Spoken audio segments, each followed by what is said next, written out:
नमस्कार मित्रांनो, स्वागत आहे तुमचं माझ्या यूट्यूब चॅनलमध्ये. मी आहे प्रणव संकपाळ. मागच्या भागात आपण मारुल हवेली तालुका पाटण येथील जागृत देवस्थान असलेल्या सिद्धेश्वर मंदिरातील दीपोत्सव पाहिला. याच मंदिरापासून केवळ 2.5 किलोमीटर अंतरावर असलेल्या बहुले गावातील एक अत्यंत प्राचीन व स्वयंभू असे श्री बहुलेश्वराचे मंदिर पाहायला जात आहोत. येथे येण्यासाठी मुख्य 2 रस्ते आहेत.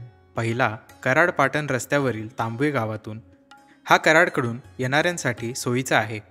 कराड ते श्री बहुलेश्वर मंदिर हे अंतर 20 किलोमीटर आहे. दुसरा मार्ग पाटण सातारा उमरज या बाजूने येणाऱ्यांसाठी सोयीचा आहे. तो कराड पाटण रस्त्यावरील निसरे फाट्यावरून. निसरे फाटा ते श्री बहुलेश्वर मंदिर हे अंतर 6 किलोमीटर आहे. आता आपण मंदिराच्या आवारात नैऋत्य बाजूने प्रवेश करत आहोत. सर्वप्रथम मला येथे चित्रीकरणास परवानगी दिल्याबद्दल बहुलेश्वर मंदिर ट्रस्टचे आभार मानतो.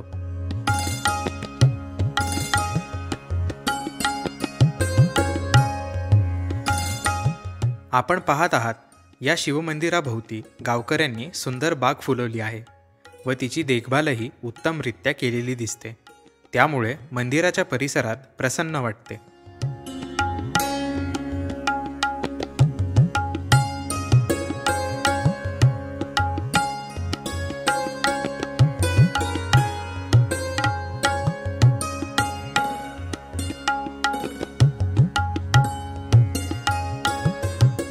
मंदिराच्या आवारात प्राचीन वृक्ष व काही ऐतिहासिक वस्तू दिसत आहेत. येथे भक्त निवासही आहे. विशेष म्हणजे रस्त्याकडेला असूनही येथे शांतता आहे. निसर्गरम्य दाट झाडीमध्ये असलेले हे मंदिर पांडवांनी एका रात्रीत बांधले अशी आख्यायिका आहे. हे 11व्या शतकात बांधले गेले असावे असे सांगतात. याचे बांधकाम हेमाडपंथी शैलीत असून दगडामध्ये केले आहे.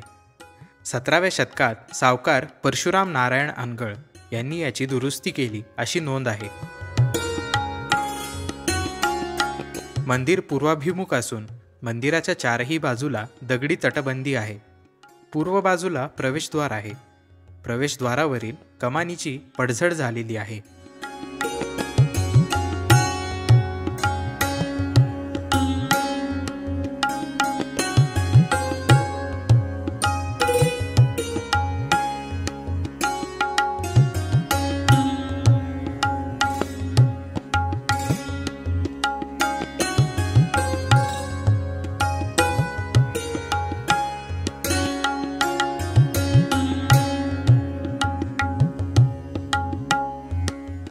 प्रवेशद्वारातून आत आल्यावर एक दीपमाळ दिसते. त्या शेजारी एक स्नानकुंड असून त्यामध्ये गायमुखातून पाणी पडते. हे पाणी मंदिराखालून येते. पडलेले पाणी कोठे जाते ते समजत नाही, कारण कुंडातील पाण्याची पातळी ठराविक राहते, वाढत नाही. गायमुखा शेजारी गाभाऱ्याकडे तोंड करून एक नंदी आहे.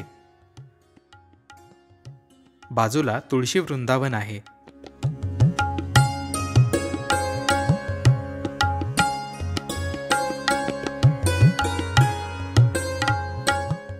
या मंदिराच्या आवारात पाण्याचे भुयारी मार्ग आहेत.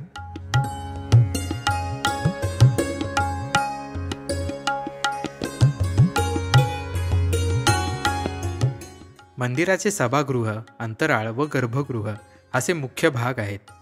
गाभाऱ्यावर साधारण 30 फूट उंचीचे अष्टकोनी शिखर आहे. 4 कोपऱ्यावर छोटी चौकोनी शिखरे आहेत. मंदिराचा सभामंडप 3 बाजूंनी मोकळा असून त्यास 12 स्तंभ आहेत.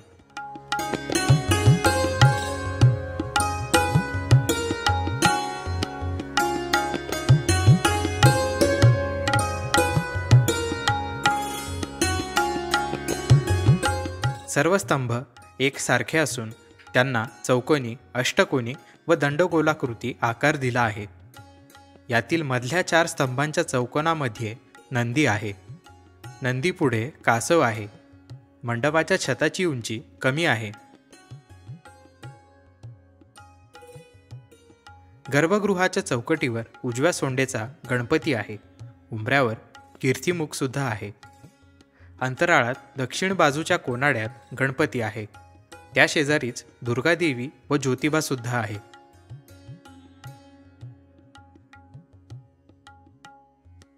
उत्तर बाजूकडे हनुमान, महादेवाची पिंड व पार्वतीची मूर्ती आहे.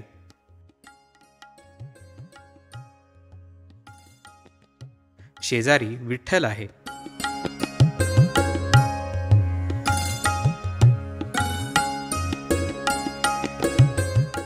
गाभाऱ्यात मध्यभागी भौलेश्वराचे स्वयंभू लिंग आहे. त्यावर पितळी नाग आहे.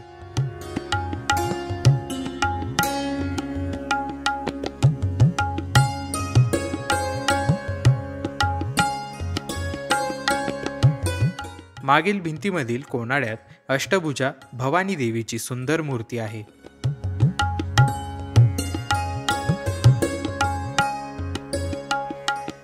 गाभाऱ्यात वायव्य व नैऋत्य कोपऱ्यात पाण्याचे 2 कुंड आहेत. त्यावर फरशीचे झाकण आहे. या कुंडात 12 महिने पाणी असते. पूजेसाठी तेथून पाणी घेतले जाते.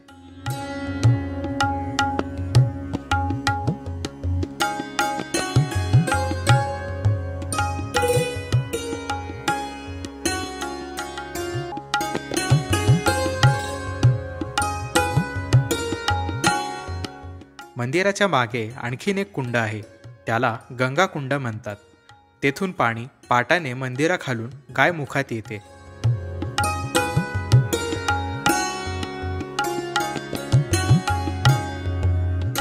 मंदिराच्या मागे थोड्या उंचीवर बहुला देवीचे मंदिर आहे.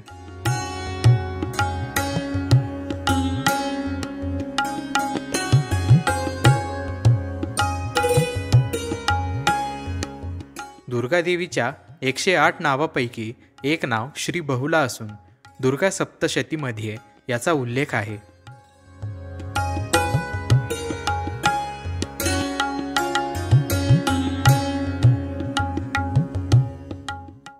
मंदिराच्या दक्षिण व पूर्व बाजूस सपाटीकरणाचे काम चालू आहे. येथेही पेवर्स बसवणार आहेत. आग्नेय बाजूला एक आड म्हणजे छोटी विहीर व एक मोठी विहीर आहे. ती पाण्याने भरलेली आहे.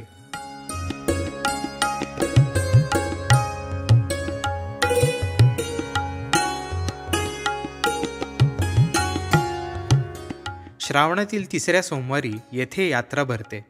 फाल्गुन महिन्यात तुकाराम बीजेनिमित्त अखंड हरिनाम सप्ताह मोठ्या भक्तिभावाने पार पडतो. महाराष्ट्र शासनाने पर्यटनाचा क दर्जा दिलेला आहे. तर मित्रांनो, हा ब्लॉग तुम्हाला कसा वाटला हे मला नक्की सांगा. व्हिडिओ आवडला असेल तर लाईक आणि शेअर नक्की करा आणि चॅनलला सबस्क्राईब करा. तोपर्यंत धन्यवाद.